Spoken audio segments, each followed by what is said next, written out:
The first step towards achieving your dreams is having the right coach. Get the best education with Arch Ocean and make your JEE mains be Arch and Nata. Dreams come true.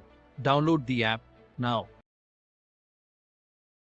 हमने एक thorough discussion किया था and then upon structure क्या क्या type होते हैं, ठीक है, यहाँ तक हमने शायद ये किया था और स्ट्रक्चर के बारे में थोड़ा सा आपको जो है नॉलेज दिया गया था, ठीक है। तो I think all of you have clear the doubts regarding this, ठीक है। तो टुडे वी जस्ट स्टडी और today we learn about the loads, ठीक है। तो how there are different types of loads are there, ठीक है। लोड से पहले हमने देख लिया था कि फ्रेम स्ट्रक्चर होता है एक, there is one load bearing structure, okay, and one frame structure type. तो फ्रेम स्ट्रक्चर क्या होता है, जो कि आरसीसी स्ट्रक्चर से बनते हैं, पूरा का पूरा आरसीसी, ठीक है। और फिर लोड बेयरिंग स्ट्रक्चर में मोस्ट ऑफ द प्लेसेस में सबसे ज्यादा जो होता है यूजेस, दैट इज ब्रिक, ठीक है। ब्रिक्स का वॉल बनते हैं, the thick walls of BRICS, okay. तो थिक वॉल्स ऑफ ब्रिक्स जो है यहाँ पे बनते हैं। I think that is 12 inch से लेकर के 15 इंच तक वॉल बनाना ही है अगर आपको लोड बेयरिंग स्ट्रक्चर आप बनाना चाह रहे हो तो, डबल इंट होगा, ठीक है। तो तभी जो है लोड बेयरिंग वॉल अच्छे से उसमें फिर कंस्ट्रक्ट हो पाता है, क्योंकि लोड बेयरिंग स्ट्रक्चर अगर लोड बेयरिंग वॉल आप नहीं बनाते अच्छे से तो फिर वो जो स्ट्रक्चर, वो जो स्लैब है उसमें आप फिर उसको होल्ड नहीं कर पाते, ठीक है। तो ये होते हैं आपके डिफरेंट डिफरेंट स्ट्रक्चर्स के बारे में। तो now the types of loads acts on A building. तो लोड्स, एक्चुअली लोड्स क्या होता है, आपका एक बिल्डिंग है, ठीक है, पूरा का पूरा, इसका एक डिवीजन है बीच में, समझ लो, ठीक है। मतलब डिवीजन मतलब this is the ground floor, this is the first floor, ठीक है, एफ। तो first floor and ground floor, तो फर्स्ट फ्लोर ग्राउंड फ्लोर में ये अर्थ है, समझ लो, दिस इज ग्राउंड लेवल, ठीक है। मतलब इसके बाद जो है दैट इज द फील्ड, पूरा का पूरा एकदम मिट्टी है, अर्थ है, the area is full of earth, ठीक है। तो नाउ ये जो पर्टिकुलर यहाँ पे एक प्लेन्थ लेवल है और ये जो लेवल है दैट इज द स्लैब, मतलब प्लेन्थ और स्लैब, ठीक है। अब प्लेन्थ और स्लैब आगे भी देखेंगे क्या होता है, बट नॉर्मली भी समझो कि यहाँ पे ये जो पर्टिकुलर ग्राउंड फ्लोर है, ये जो फर्स्ट फ्लोर है, इसके ऊपर आप लोग क्या रखते हो अंदर में, एक तो आप रखते हो फर्नीचर्स, ठीक है, मेन थिंग। और फर्नीचर के साथ साथ आप लोग क्या करते हो कि अब आज के टाइम में हो गया कि there is a different different जो आपका टाइलिंग का काम होता है, ठीक है। अब डिफरेंट डिफरेंट जो यूनिक वुडन स्ट्रक्चर्स का काम होता है, ठीक है। उसके साथ साथ और एक चीज क्या होता है जो हम इसके ऊपर रखते हैं, लोड देते हैं। लोड मीन्स हम इसके ऊपर फोर्स लगाते हैं, ठीक है, लोड दे रहे हैं, ठीक है। तो basically wooden tiles, furnitures, as well as the human beings खुद, ठीक है। आप भी तो वहां रह रहे हो ना, तो आपका भी कुछ ना कुछ उसमें फोर्स आ रहा है, इसमें आप जो है एक लोड क्रिएट कर रहे हो उस पर्टिकुलर जगह पे, ठीक है। तो दैट्स द थिंग। तो ये जो types of loads act on A building है, ये इनके वजह से है। अब यही लोड फर्नीचर्स जो है, अब जब डिफरेंट डिफरेंट बात करते हैं हम स्ट्रक्चर्स के, बिल्डिंग्स के स्ट्रक्चर्स के according to the occupancy, according to the structure, तो उसमें फिर हम बात करते हैं कि लाइक दैट एक फर्नीचर है तो वो रेसिडेंशियल फर्नीचर होता है, इंडस्ट्री है, फैक्ट्रीज हैं, उसमें क्या होता है, मशीनरीज होते हैं। अगेन इंडस्ट्रीज या मशीनरीज अगर नहीं है, देन अनदर वे, अगर हम कहीं कॉर्पोरेट ऑफिस में चले जाएंगे या फिर हम कहीं आपका देयर इज ए फार्म्स, ठीक है, कुछ भी हो सकता है, वहां पे डेयरी फार्म्स हो सकते हैं, वहां पे छोटे छोटे वो भी एक फैक्ट्रीज, तो वहां पे उनके पर्टिकुलर यूज करने लायक जो लाइक ऑब्जेक्ट्स होते हैं वो रहते हैं, उनके लोड्स वहां पे जो है क्रिएट होता है। तो डिफरेंट टाइप्स ऑफ लोड्स, जो क्या क्या लोड्स होते हैं, live loads first of all, ये डिफरेंट डिफरेंट लोड्स इसलिए पढ़ाया जा रहा है आपको क्योंकि डिफरेंट लोड्स और डिफरेंट ऑब्जेक्ट्स को आपका एक्टिफाई करता है। तो live load it consists of a moving और variable load, example furniture, human load, machines.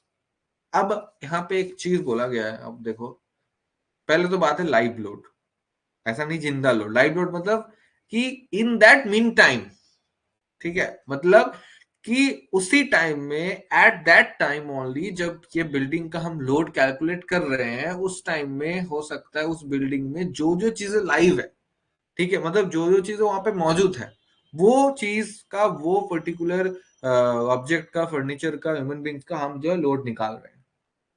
तो इट कंसिस्ट ऑफ मूविंग और वेरिएबल लोड, वेरिएबल और मूविंग। तो मूविंग मीन्स यहाँ पे कौन है मूविंग? ह्यूमन बींग्स है। अगर एक, समझ लो स्कूल है, उस स्कूल में क्या है, बच्चे जा रहे हैं 9 AM को सुबह, ठीक है, और फिर वहां से निकल रहे हैं 2 PM या 4 PM, जो भी आप बोल लो। तो ये जो टाइम पीरियड है, इस टाइम में सबसे ज्यादा लाइव लोड होगा, या फिर ऑन द 7 AM सबसे ज्यादा लाइव लोड होगा? क्या लगता है आपको, लोड कब क्रिएट होगा सबसे ज्यादा? एक बिल्डिंग में, स्कूल बिल्डिंग है, उसमें हमने टाइम बता दिया कि 9 AM से 2 PM तक जो है बच्चे रहते हैं यहाँ पे। तो 7 AM में मैं अगर लाइव नोड निकालने जाऊंगा, तो दैट इज लेस देन और that is greater than from the time period of 9 AM to 12 PM, sorry 2 PM? Tell me. 9 AM to 2 PM, because कि उस टाइम में जो है तो स्टूडेंट्स है, या फिर जो भी आपका, आप म्यूट कर, तो जो वहां पे स्टूडेंट्स है, जो वहां पे टीचर्स है, वो वहां से जो है मूव कर रहे हैं, ठीक है, एक क्लास से दूसरा क्लास में मूव कर रहे हैं, एक पीरियड से दूसरे पीरियड में जा रहे हैं टीचर्स, तो लाइक दैट। तो तब क्या हो रहा है, मूविंग है, ठीक है, ऑन द वे है, मूविंग है। यही चीज आप पब्लिक प्रॉपर्टीज पे देख लो, पब्लिक जितने भी आपके बिल्डिंग्स हैं, म्यूजियम्स हो गए, आपके जो कॉर्पोरेट ऑफिसेस हो गए, उनमें भी सेम काम है। अब वेरिएबल लोड क्या होता है, ठीक है, मूविंग और वेरिएबल। तो वेरिएबल लोड इसमें जो आता है आपका, फर्नीचर्स का वेरिएबल लोड। तो फर्नीचर्स का,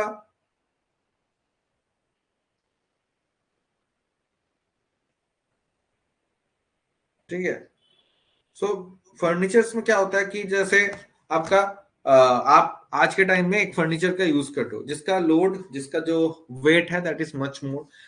आप आफ्टर द 5 years उसमें जो है चेंजेस करने चाहते हो कि इतना ज्यादा लोड वाला फर्नीचर हम नहीं रखेंगे घर में, ठीक है। तो उसके बाद क्या होगा कि वो फर्नीचर को चेंज करके वो फर्नीचर कबाड़ी में डाल के आप वो दूसरा फर्नीचर लाए जिसका लोड कम है, ठीक है। तो दैट्स द थिंग कि वो जगह पे क्या हो रहा है, आपका फर्नीचर का जो है वेरिएबल हो रहा है, फर्नीचर का लोड जो है डिफरेंट हो रहा है उस टाइम में। तो ये जो है वेरिएबल है इसमें, ठीक है। तो दैट्स द थिंग। तो furniture, human beings, load of machines, machineries, factories पे सेम काम। मशीनरीज, आज एक मशीन है, छोटा मशीन है, अब बहुत दिन बाद हमें जो है दूसरा और ज्यादा लोड वाला मशीन चाहिए, तो उसके हिसाब से फिर क्या होता है, अब ये जरूरत क्यों है, अब ये क्वेश्चंस आपके सबके दिमाग में आ रहे होंगे कि why this particular load requirement, मतलब लोड कैलकुलेशंस रिक्वायर्ड, लोड का पढ़ना क्यों जरूरत है? बिकॉज आज आप एक बिल्डिंग डिजाइन कर रहे हो, स्कूल डिजाइन कर रहे हो, जो कि आप कर रहे हो 500 बच्चों को लोड ले सके। एक फर्स्ट फ्लोर में बिल्डिंग है, ग्राउंड फ्लोर पे तो कोई प्रॉब्लम नहीं, सिर्फ ग्राउंड ग्राउंड में। अगर फर्स्ट और ग्राउंड और सेकंड मिला के है, और आपको देख रहे हो कि 600 स्टूडेंट तक या 500 to 600 स्टूडेंट तक जो है होल्ड कर सकता है, ऐसा बिल्डिंग बना रहे हो आप लोड कैलकुलेशन करके, तो आगे जाके आप इसको 1000 नहीं कर सकते। मतलब 1000 नहीं कर सकते, मतलब कि आपका लोड यही है 600, ठीक है, और फर्नीचर के साथ सब कुछ एक साथ। तो उसके हिसाब से आपको स्लैब का डेप्थ देना पड़ेगा, कॉलम टू कॉलम डिस्टेंस देना पड़ेगा, ऐसे करके आप जो है 1000 कर दोगे, 2000 कर दोगे, ऐसे आप उसमें वेरिएबल इतना ज्यादा नहीं कर सकते, वेराइटीज ऑफ लोड नहीं चढ़ा सकते लोड उसके ऊपर, ठीक है। फिर वो बिल्डिंग में फिर क्रैक्स आएंगे, कुछ भी प्रॉब्लम दिखाई दे सकता है, एनीथिंग मे बी, ठीक है। तो दैट्स द थिंग। तो यही चीज same to same for the factories. Factories में सबसे ज्यादा देखा जाता है, क्योंकि ह्यूमन बींग्स का उतना ज्यादा लोड जो आपका यहाँ पे ये नहीं होता है, ठीक है, यूजफुल नहीं होता है, उतना ज्यादा जरूरत नहीं पड़ता। बट फैक्ट्रीज में जब मशीनरीज लगाते हो, मशीनरीज का जब हमारे चार्ट बनते हैं, कभी भी हम अगर इंडस्ट्री डिजाइन करते हैं, फैक्ट्री डिजाइन करते हैं, उसमें हम हमें जो है फ्रॉम द फैक्ट्री ओनर और फैक्ट्री के जो मशीनरीज के जो मैकेनिकल इंजीनियर्स हैं, वो क्या करते हैं, एक लिस्ट प्रोवाइड करते हैं, उसको बोलते हैं आपका मशीन वेट लिस्ट, ठीक है। मशीन्स का जो है उसमें वेट होता है पूरा का पूरा, हर एक का, सिंगल सिंगल। तो उसमें हमें, क्योंकि एक्चुअली हमें जब फैक्ट्री की ड्राइंग देते हैं तो उसमें हमें पुट करना पड़ता है कौन सा मशीन कहाँ पे यूज हो रहा है, या फिर वो लोग खुद देते हैं कि हम जो है फर्स्ट फ्लोर में ये मशीन करेंगे, सेकंड फ्लोर पे ये मशीन रखना चाहते हैं, थर्ड फ्लोर पे ये मशीन रखना चाहते हैं, तो उसके हिसाब से फिर वो लोड कैलकुलेशन होते हैं, स्ट्रक्चर इंजन उसके हिसाब से। ठीक है, तो ये जो है सबसे ज्यादा मतलब देखा जाता है फैक्ट्रीज वगैरह, इंडस्ट्रीज वगैरह। तो ये होता है लाइव लोड का काम। Dead load, it consists of a load of dead components like wall, windows, floor, roofs, doors etc. जो परमानेंट है। पहले हम पढ़ रहे थे क्या है टेम्पोररी, अब क्या हो गया dead loads, means permanent load, जो कभी चेंज करना हो तो पूरा का पूरा हमें उठा के फिर रखना पड़ेगा, जो कि हो मतलब 10 20 25 साल 30 साल बाद होता है, अगर होना है तो, नहीं होना है तो चलता है। It consist of a load of dead component. Dead components कौन से एक होता है वाल होता है, ठीक है, वाल थोड़ा देखना छप जाएगा जब आपका उसमें रिनोवेशन होता है। एक विंडोज, ठीक है, एक होता है आपका फ्लोर, विंडोज हो गया, फ्लोर हो गया, रूफ, रूफ तो ऑफ कोर्स, डोर्स हो गया। ये सारे जितने भी आपके जो है फर्नीचर्स में इनको नहीं गिना जाता है, डोर्स एंड विंडोज के स्पेसेस ऑफ कोर्स, ठीक है। अब फ्रेम हो गया विंडो का, दैट इज डिफरेंट थिंग, ठीक है, बट डोर्स और विंडोज के अगर मतलब लाइक ऑफ कि एक नॉर्मल सा हम उसमें जो है क्या बोलते हैं साइड साइड में एक ओपनिंग करते हैं, ओपनिंग के साथ साथ उसमें जो है एक लिंटल प्रोवाइड कर रहे हैं, तो लिंटल जो है वो एक डेड लोड में आ जाएगा, ठीक है। अब ये जो नॉर्मली हम लगाते हैं वॉल में लगाते हैं एक आज, दैट इज एल्यूमिनियम का विंडो, 2 दिन बाद हमको लगा कि नहीं इसमें जो है लगाना चाहिए हमें वुडन विंडोज, तो दैट इज डिफरेंटली वेरिएबल हो रहा है, तो वो फर्नीचर में फिर गिना जाएगा, लाइव लोड हो जाएगा वो, ठीक है। जो परमानेंट है उनको जो हमेशा हमेशा जो है वो डेड लोड में ही आएगा, क्योंकि वो ऑलरेडी उस पर्टिकुलर बिल्डिंग के ऊपर डेड है, ठीक है, जैसे मरा हुआ पड़ा हुआ है, समझ लो, like that. Wind load, it considered as basic wind pressure which is an equivalent static pressure in the direction of wind. Wind pressure acts horizontally on the exposed vertical surface of the walls, columns, etc., and inclined roof of the structure. When the weight height of the building is less than 3 times width of the building, wind load may be neglected. Wind load is effective for tall buildings. देखो wind load जो होता है ये भी calculations करना पड़ते हैं, जहां पे बहुत ज्यादा जो है आपका, जैसे सी ब्रिज आपने सुना होगा, समुद्र के पास जितने बिल्डिंग्स होते हैं ना, ज्यादा हाइट वाले नहीं दिया जाता पहले तो, अगर दिया भी जाता है उसका विंड कैलकुलेशन, लोड का कैलकुलेशन किया जाता है। आपने सुना होगा समुद्र के पास जमीन है उसमें ज्यादा हम हाइट तक नहीं जा सकते, उसके भी हर चीज का जो है रीजंस होते हैं, ठीक है। तो that is the thing, wind load, wind load को देखा जाए तो विंड लोड इफेक्टिव ही होता है टॉल बिल्डिंग्स के लिए, ठीक है। हमें अगर ऐसा बिल्डिंग है जो कि less than 3 times with of the building, ठीक है, मतलब height of the building is समझ लो 5 मीटर, ठीक है, चलो 3 times तो 15 मीटर, तो 15 मीटर हाइट है बिल्डिंग का, और when the height of a building is less then, ठीक है, height of the building is less then 3 times width of the building,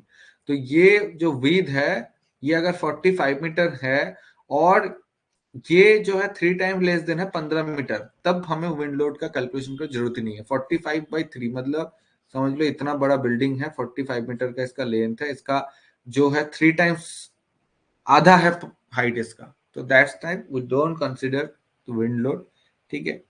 कर लेते हैं कभी कभी सेफ्टी प्रिकॉशंस के लिए, बट नहीं जरूरत है। बट टॉल बिल्डिंग्स जब ये 45 नहीं, ये 45/15 मतलब 15 मीटर का बिल्डिंग का विड्थ है और 45 मीटर का जो है हाइट है, तब we calculate the wind load, ठीक है। That time very very required. Snow load और विंड लोड क्या होता है, मतलब समझ में आ गया होगा कि आपको कि जो विंड प्रेशर है वो हॉरिजॉन्टली जो है आपको एक सरफेस पे, ठीक है, आपके पास जो वर्टिकल सरफेस करा है वो हॉरिजॉन्टली वहां पे जाकर एक्ट करता है, एकदम डायरेक्ट हिट करता है, किसके ऊपर, वॉल्स के ऊपर, कॉलम्स के ऊपर, एंड द इंक्लाइंड रूफ, जो रूफ आपका इंक्लाइंड है उनके ऊपर, ठीक है। तो that time this particular wind load is very much required.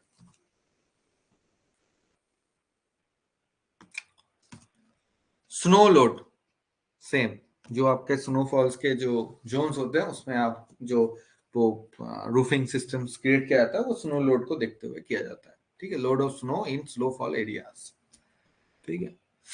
Earthquake load और 6P लोड ये थोड़ा सा इंपॉर्टेंट है, अच्छा, हमारे इंडिया में कितने जोन्स हैं टोटल, अर्थक्वेक जोन्स? सब इसको लिखना अपने अपने कॉपी में, जो उन्होंने लिखा था पहले।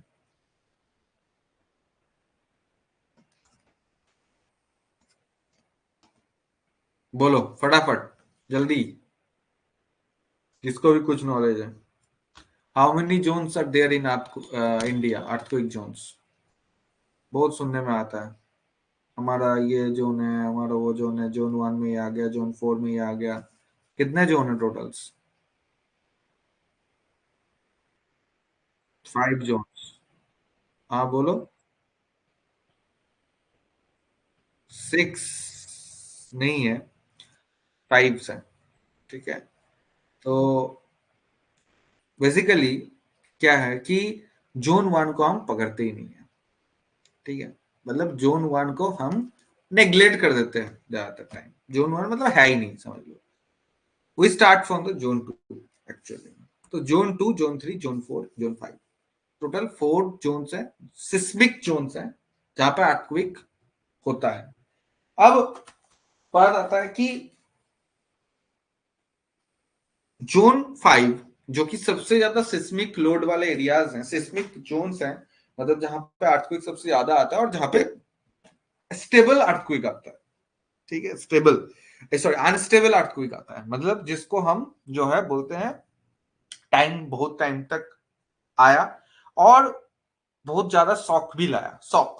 ठीक है, अर्थ जो एक आपका अर्थक्वेक का आफ्टर शॉक भी होता है, अर्थक्वेक का पहले शॉक भी होता है। तो दैट द थिंग, तो वो जो एरिया होता है, वो एरिया में सबसे ज्यादा हमें डैमेज देखने को मिलता है, जोन 5। ठीक है, अब कहाँ होता है ये जोन्स? हिली एरियाज के पास या फिर समुद्र के पास। ठीक है, मतलब सबसे ज्यादा अर्थक्वेक प्रोन जोन्स जो है वो। तो नाउ यहाँ पे क्या बिल्डिंग फिर नहीं बनाएंगे लोग? अगर डैमेज होता है तो क्या हम बिल्डिंग को नहीं बनाएंगे? बनाएंगे building. We have to make, मतलब accommodate the peoples, because population बढ़ रहे हैं, तो उनका एकोमोडेट करने के लिए हमें जो है सिस्मिक जोन देखने से नहीं होगा, उनके लिए भी घर चाहिए होगा। अब वो लोग किस पर्टिकुलर घर को चॉइस करेंगे? जो घर बने हुए हैं वो ये देखेंगे कि ये पर्टिकुलर हाउस और particular apartment, particular tower is made of क्या? Shear wall technique. Shear wall, ठीक है, क्या होता है शेयर वॉल टेक्निक? किसी को पता है?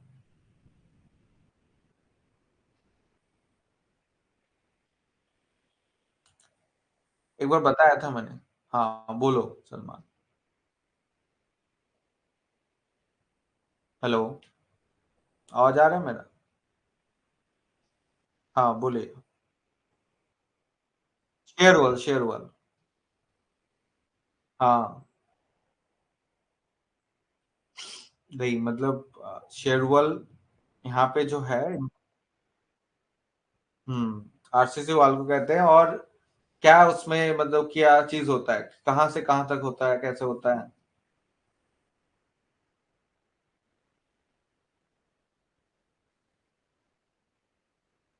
RCC, yes, yes,